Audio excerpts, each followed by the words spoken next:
Let's talk about everything that I read in August. But first, some stats. So I read 9 books this month. We had 2 romance, 2 historical fiction, 1 literary fiction, 2 sci-fi, and 2 fantasy. I had 1 2-star read, 1 3-star read, 1 3.5-star read, 3 4-stars, 1 4.5-star, and 2 5-stars. I listened to 6 audiobooks this month. I read 2 physical books, and then I did 1 hybrid read where I listened and read the physical copy. I got 2 of these from Everand, 1 from Libby, 2 from Audible, 1 from Spotify, and I owned 3 of them. And 8 of the books that I read this month were adult, and we had 1 young adult. So without further ado, let's get into everything that I read this month, and we're going to rank these from worst to best. The worst book that I read this month by a long shot was unfortunately Meet Me at the Lake by Carley Fortune. I wanted to love this book so bad because I love Carley Fortune. She is one of my favorite romance authors. She's written one of my favorite romance books of all time, One Golden Summer. So I really wanted to love this, especially because look at the cover, it's so pretty. But unfortunately, this was a major flop, okay? The entire premise of this book just didn't work for me. It made 0 sense. We are following Fern and Will. They met 10 years ago and spent this incredible life-altering day together. And then they made plans to meet up a year later, and Will never showed up, leaving our FMC heartbroken. And then in the present timeline, we are following them as by chance their paths cross again and they have the opportunity to rekindle their relationship. I have a lot of issues with this book, the first of which being the fact that we were expected to believe that this one single day that these two spent together 10 years ago was so crazy and so life-altering that it literally left our main character Fern heartbroken for 10 years. I just wasn't buying that. In all of the flashbacks that we got to that one day, there was no chemistry between these two, and I didn't feel like the connection they developed was really that strong. So it was extremely hard for me to believe or even find it feasible that the two of these characters had this like soul tie bond. It just didn't work for me. Also, in the past timeline when these two met for the first time and spent that day together, they were both in relationships at the time. I don't know about that. That just feels a little fishy to me. I didn't like that. So yeah, it's safe to say I give this book a 2 stars. I didn't enjoy it. Will I be picking up more Carley Fortune in the future? Yes, absolutely, 100%. The only redeeming quality about this book was Carley Fortune's writing. Her writing is incredibly strong in all of her books. I still love her. I will still read anything that she writes.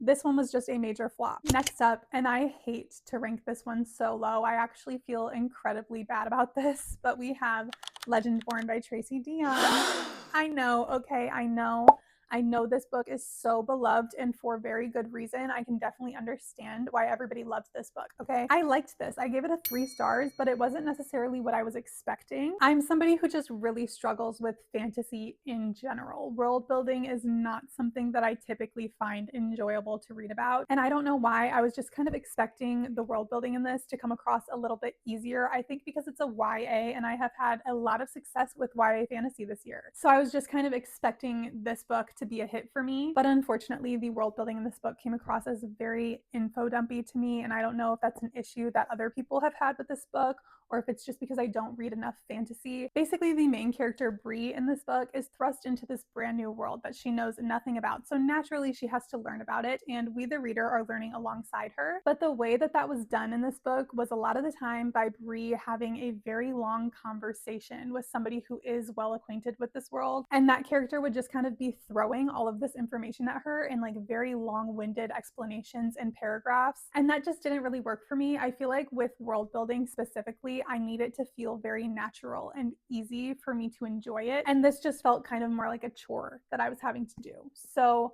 that was my main issue with this book. I also think there was just too many side characters, and I don't feel like any of the side characters got enough development. So when everything culminated at the end of this book and reveals were happening and things were moving, I just don't feel like we got the emotional impact that Tracy Deonn was going for. That's not to say that I didn't enjoy this book. That's not to say that this book was overly complicated or difficult to understand. I totally understood everything that was going on.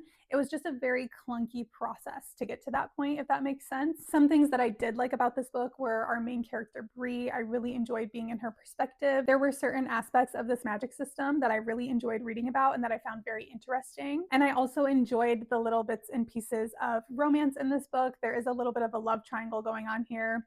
I'm Team Cell, if anybody was wondering. I feel like Team Cell girls are Team Conrad girls are Team Damon girls, and that's just me to my core. Will I continue with this series?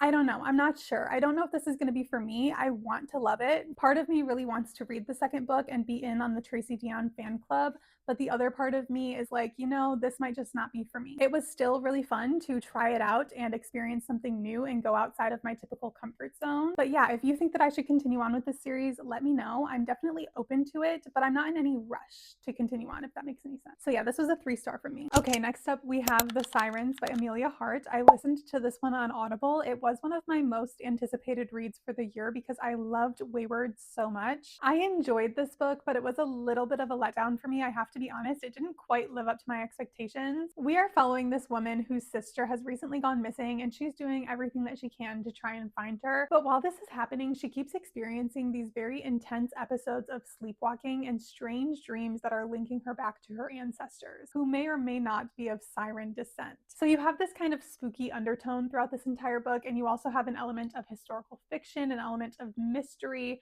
I think where this book fell a little bit flat for me was that I just didn't connect with the characters how I wanted to, and I'm also not a huge fan of books where the main character is taking on an investigative role and trying to solve a mystery. That's just not something that I enjoy. The whole like amateur sleuth thing doesn't really work for me most of the time. So I think that's the main reason why this book didn't necessarily hit how I wanted it to, but I still really enjoyed it. I think it had some really strong feminist themes, and it explored female rage, which is a theme that I always find very compelling and enjoyable to read about. So if you're looking for something that dives into that a little bit, this would be a really good one. I can't remember if I said it already, but I gave this one a 3.5 out of 5 stars. I enjoyed it. It just wasn't one of my favorites. Next up, we have the Dungeon Anarchist Cookbook by Matt Dinniman. This is book 3 in the Dungeon Crawler Carl series. I'm reading about one of these a month right now, and I'm really enjoying them. However, I do have one qualm with this book, and that is that this level of the dungeon that we were exploring in this book was so over the top complicated and extremely convoluted,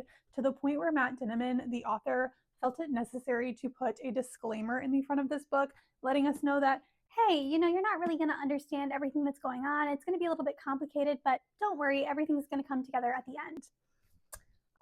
No, it did not all come together at the end. If you feel the need to put a disclaimer in the front of your book because it's that complicated, maybe there's a deeper issue here.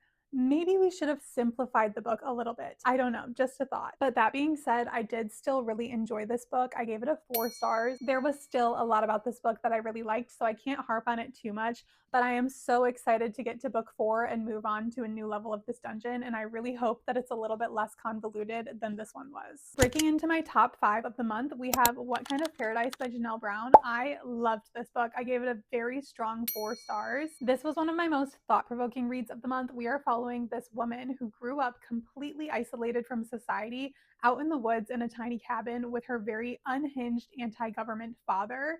And that premise sounded really interesting to me, but there's so much more to this story than that. It brings up a lot of conversations about AI and the advancement of technology, and just how enraptured our society has become with our phones, tablets, and computers. And I found that the way that conversation was being had throughout this entire book was so intriguing and well done. And also, this was just a really exciting book that kept me on my toes the entire time. I could not put the audiobook down. I had to figure out what was going to happen next. The only slight issue that I had with this book, which is what made it a 4 stars instead of a 5 star for me, was the fact that some of the situations the main character was finding herself in felt a little bit too convenient. I don't know how to explain it, but it felt like at points throughout this book, things were happening for her just a little bit too easily, where there should have maybe been a bit more of a struggle. So that was really the only kind of problem that I had with this book. Other than that, I loved this book. I ate it up. 10 out of 10 would recommend. Next up, we have The Island of Sea Women by Lisa C. This was such an interesting historical fiction book, and this is probably the book that taught me the most this month. It takes place on the island of Jeju, which is off the coast of Korea, I believe. And on this island, things are run by the women. This is a matriarchal society, which was so interesting to read about because it's so different than what we're used to here in the United States. It was so refreshing to read about a society where women are the breadwinners breadwinners and men are the ones staying home and raising the children. I don't know, just something about that really intrigued me. This takes place throughout the 1930s and 40s, and throughout this book we are getting some insight into some very significant historical events that I previously did not know about before reading this book. So I love that. I love getting to learn something new, and that's one of the reasons why I love historical fiction so much. There was some very heavy subject matter in this book, and it was very difficult to read at times, but it was so well done. This is my second Lisa C, and the way that she writes her books and her characters and their emotions is just so palpable to me, and her settings are so vivid and rich. I just really love her writing, and I definitely want to pick up more by her in the future. If you need your next historical fiction read and you're kind of sick of the same old same with this genre, this one was really refreshing and new and interesting, and I would highly recommend it. Next up, we have one of my favorite romance books of the entire year so far, and that is Promise Me Sunshine by Cara Bastone. This is not your typical romance book. This had a lot of depth and complexity and layers to it that you don't often find within the romance genre, which is one of the reasons why I loved it so much. In this book, we are following Lenny, who has recently lost her best friend due to cancer, and she is really struggling with the grief of that. And the MMC in this book, Miles, has personally dealt with a lot of grief in his life as well, and he offers to kind of help Lenny get through this really tumultuous period in her life. And from there, the two of them just develop this incredible friendship. This book is a friends to lovers, which isn't something that I thought I would enjoy, but the way that Cara Bastone wrote this book, first of all, it was so funny. This is the most fun I've had reading probably all year. I was literally laughing out loud throughout so much of this book, which is interesting because it's such a heavy book that deals with a lot of grief, but also just the way that she wrote these characters, they felt so real and tangible. And their relationship overall just felt very realistic to me. It wasn't idealistic in the way that a lot of romance books are. It felt very grounded and real, and I just really appreciated that. I can't remember if I already said this, but this was my 4.5-star read for the month. It was just shy of a 5-star read for me, and my only reason for that was because I felt like when the main two characters did finally get together, since they were these best friends and their relationship was so friendly from the jump, them experiencing physical intimacy for the first time was a little bit too like silly goofy for me. It was very awkward and cute because I think the characters just felt a little bit uncomfortable experiencing that together. But for me, I wanted it to be a little bit more romantic and less like hee hee ha ha, you know? But that was the only issue that I had with this book. Other than that, I absolutely loved this, and 4.5 out of 5 stars for a romance is extremely high praise for me. I don't usually hand out anything above a 4-star for a romance, so this one was fantastic. I would highly recommend it. Okay, we have made it to my top 2 reads of the month, and honestly, I could not put these two in order. I kept switching them back and forth.